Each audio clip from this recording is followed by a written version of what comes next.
Hello everyone, how are you doing? This is MD Tech here with another quick tutorial. In today's tutorial, I'm going to show you how to reset your Windows 10 computer without deleting personal files. So this should hopefully be a pretty straightforward process here, guys. And without further ado, let's go ahead and jump straight into it.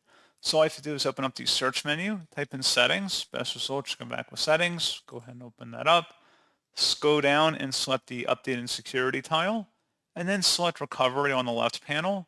On the right side where it says reset this PC, if your PC isn't running well, resetting it might help. This lets you choose to keep your personal files or remove them, and then reinstalls Windows. To complete the reset, you'll need to be connected to a network and follow the instructions on your PC. Go ahead and select Get Started.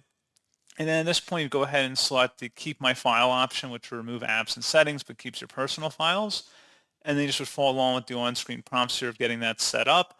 Please note that unless your files are saved in weird locations, it should save most of your personal files. I'd still would suggest backing them up regardless, because you never know. But if you have documents in different folders that maybe aren't the more traditional ones, there's a chance that Windows and Microsoft would not have them saved when you reset your system.